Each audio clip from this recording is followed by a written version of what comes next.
Okay, yeah, I'm Brad. I've come down from Brisbane, so I was going to do a bit of a talk on how Vixen works. Completely unofficial. I haven't done any programming on it, unlike the other fella here. So we'll see how much of it I've got correct. Yeah, it's basically a sequencer, scheduler. It's got Falcon Pipe Player export. It's free, open source, so you can do your own programming for it. It supports lots of controllers, and I'd probably use it on a high-end machine when you do your actual sequencing. And best of all, it's actively developed, so you can see there's been quite a bit of development work done just this year alone. So, do people know the basics of DMX? I won't go into too much detail, but I'll have this presentation available so you can download it. So we'll skip over that. But essentially, 512 channels per universe, or 170 pixels when you divide that by 3 for your RGB. That'll sort of make sense a bit further on. Then our DMX over Ethernet is what we're calling E131. So you load up Vixen, you get a screen that looks like that. So we'll start off with our display setup. But before we get to that, we need to make sure that our actual IP networking and controllers are actually working. So if you use David ABD's little test utility, you'll make sure you're on the right track, because there's no point trying to configure Vixen if your controllers have got some sort of network issue or they're not working at all. So, and I'd also keep spreadsheets of where your universes and channel numbers are going, because that'll also make configuring Vixen or any other sequencer, whether it's LSP or whatnot, easier as well. So we get into the main display setup screen. Seeing two sides. We've got the elements, which is what we use to configure the various parts of your display. And then on the right-hand side is the controllers, which is the actual, more of the physical configuration for the actual display output. Even though it says it's controllers, it's probably more of a logical controller, because then you can do a mapping, so one controller into there could map to multiple universes. So it can get a bit complicated if you want to get it that way. So in the middle, then it's just basically it's a process of patching it across, which we'll get to in a sec. So yeah, if it breaks down, it's basically the elements, which is what's in your sequencing grid.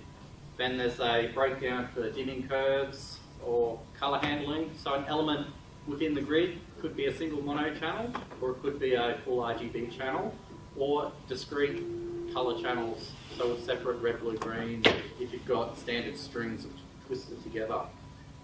Or you can do your own color combinations. So yeah, then they map to the controllers, or what I call the logical controllers, on the other side of that window, which then in turn you have your actual controller configuration for DMX or to whatever plugin you're using. So then we can see what I was sort of talking about before. That's a standard mono channel, so my garden lights goes to a colour breakdown, which is just mono, so it's a single DMX output. Whereas if we've got a RGB output, the colour breakdown is splitting it into 3 channels. And then we have, that's a discrete one, so there's again there's a separate separation and dimming involved. Handy button down the bottom here is if you hit that, it will then map it back to which actual logical outputs on your controller you mapped to. Handy if you're trying to work out where things are lining up. Same in reverse, you can start on the physical side and then map it back to where it is in your elements on the display. Then the actual DMX configuration, when we right click on the controllers, you can bring up the controller configuration, which is the standard sort of E131 config screen, which is virtually the same in LSP. Then you can do multiple universes, so like the matrix, I was running a universe per row on the matrix. So yeah, you can do multiples. Another handy thing is you can duplicate elements within your display, so you can have the same element pointing to the, or multiple display elements pointing to the same physical controller, so then you can group them by order. So for something like a star, you can have it sorted by spokes on the star or rings. So that's handy if you want to do chase groups, which we'll get to in a sec. So yeah, that's the same sort of thing. And then the mapping sort of gets a bit complicated there, but you can always zoom in on it. Display preview, how am I going for time? Am I going to go over? Beauty. This is going to probably be a complete brain jam. There's a lot to it. It'll take probably a month to get used to it, fiddle around with it and learn it. And then, yeah, even longer to become proficient at it. But hey, now's the time to start. So display preview. Good thing about Vixen is you can have multiple display previews. You're not limited to a single window. So we use the main one, obviously, as the house preview for the entire display. And then I've done a few other tricks where you can trace various display elements using an additional preview, then copying and pasting it. So that's my display preview, what it looks like now. So we've got our elements on the side, the actual display. That image of the house is actually a Google SketchUp CAD style image that I've done, and I just overlay it over the top of it. You can use photograph. So it's a sort of similar sort of thing. You select on the side, draw it out, and then map it to the channel. You can type the exact coordinates, so if you want it completely straight, you can actually key it in to the pixel. So yeah, like I was talking about before, additional previews. My pixel bells, I was able to take the photo straight on and then go through with a single dot tool and then map each pixel out. So I think I can't remember how many was in there, but yeah, each one, map it to the individual channel, and then yeah, go from there, copy and paste and dump it into the main screen. So once you've got that location property, you'll see it'll add it down the bottom, and then when you can double click on that, it'll give you the exact pixel position where it is in the display. So then the sequence editor is where the main work's probably done. So it's a standard sort of grid sort of situation. So we've got, everyone's used the sequencer before, or no one hasn't? Well, you've basically got your elements down the side, and then time horizontally. So you've got the beginning of the song, end of the song, and then you drop your effects onto the grid. So it sort of works as it moves along. You can see what effect it's going to do. So with the grouping, it gets a little bit confusing. So because it's a nested hierarchy, this effect here is actually going to propagate down the effect tree to all the sub-elements. So that's handy if you want to say, make my entire display red. You go dump it at the top level, which I've just called all, and then that will enable everything back a particular colour. And then when you can get to chase groups, the nesting also comes into effect. But I'll get to that on another slide. Oh, that slide there. There you go. So pixel bells, on my bells, I were animating them with just a basic alternate or a chase or a spinner effect. So you can, when you apply the effects, you can say apply to and then group it by level. And then it'll automatically say, right, there's only two groups, so I'm going back and forth between these two. Whereas this Santa presents thing had four presents, and then basically a chase pattern on that would go 1, 2, 3, 4, 1, 2, 3, 4. Quite handy, because before I'd used to map each individual chase pattern out, and that took a bit of time. So, colour versus brightness. This is what will stuff everyone up, including myself, when I first looked at this time last year. Vixen will only let you select bright colours. Now, you're probably going to think that's pretty insane, but at the end of the day, the only colours I really used were red, blue, green, pink, like the full intensity colours. I didn't really use any dark colours. So if you want a dark colour, use intensity curves, and then that will basically, when you change your curve down to 50%, that's going to be a darker colour. Down the bottom, it's going to be no brightness at all, or pitch black. So yeah, I wouldn't worry about trying to match the colours on the screen, because never looks the same anyway. But the best thing I think is when you vary the brightness to the beat. Oh, 5 minutes, okay. So yeah, intensity curves. Yeah, top of the curve, full brightness, against the timeline sort of thing. So yeah, soft fade in, soft fade out, pulsate to music. Then you can have a curve library, so you can template it. So if you apply it to your grid and want to change the curves later, you can just go in and change the template and it'll update the entire sequence. Very handy. Same for colours. So yeah, then when you do the effects, you can change the brightness as the effect's running based on the intensity curve. Then there are various effects. So I'm going to really have to rush through this now. Alternating, it's basically backwards and forwards. Good for basic animation. Candle flicker, never used that. Chase effects, good for doing your basic animation sort of thing again. Again, colour handling will vary how it behaves, whether you want it on a single chase step or over the entire sequence.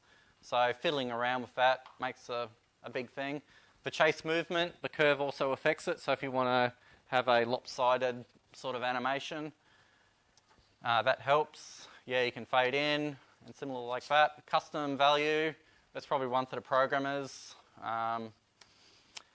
Lip sync, yeah, that's possible. Don't know how that works. Nutcracker, that's all the good stuff.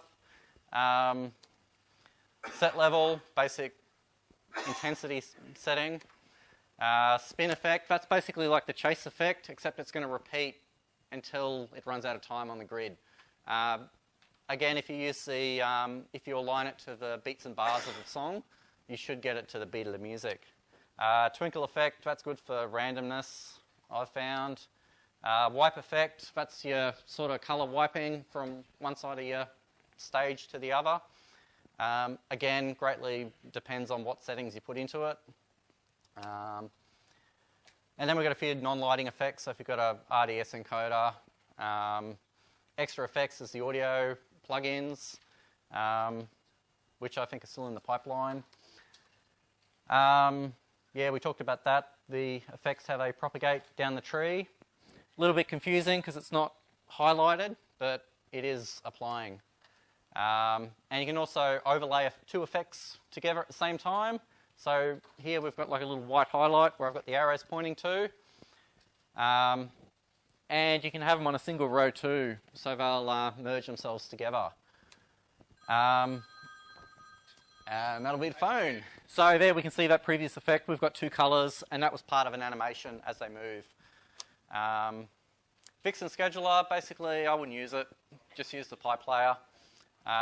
It's better, faster.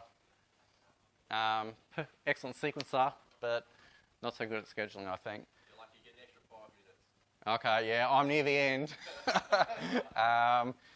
Yeah, pipe player exports, basically all your channels have got to be put in a single order sequentially. So that's going to get to probably the pipe player topic. So yeah, I number my controllers in order, so I get them in the right order every time. Synchronizing to music, yeah, working on the principle that there's usually 4 beats per bar of music greatly helps, and then yeah, getting your effects aligned accordingly. And yeah, if you're going to run an FM transmitter, I'd cut the bass out of it so you don't get the P-platers with the big subwoofers annoying your neighbours. And the other thing I found is to normalise all your MP3 files before you start, because they all seem to be different volumes. And yeah, I probably wouldn't do long songs either, because nobody watches them. That's the stats from the Facebook video. And yeah, they all, boring, next one. So, bloody Gen Z, no attention span. 2 minutes on. Yeah. The Marks Manager, that's for importing your beats. The Vixen website's got a good tutorial on how to do that. The plugin, getting it in Audacity is worth its weight in gold. It actually works, I think. So I also split the song into what I call a verse track for working out which section of the song I'm in. Not just for Vixen, you can do it in LSP as well by basically colour coding it. And I actually used the launcher effect just as a little label, so I could write it on to say, yep, that's the intro, that's the next part of the song, just to give it, so when you're flicking backwards and forwards in the song, you can see where you're up to. Then I was telling the bug tracker and the developers on the Vixen site about it, and then they cooked me up a proper plugin for it, so how's that for service? But it's not yet included. But yeah, that worked well. Excellent. Yeah, keep songs short, I'd say. And yeah, copy and paste it. I do the same effects per. If you got the chorus repeated in the song, I wouldn't bother trying to change it and any of that. And I'm probably really out of time now. Yeah.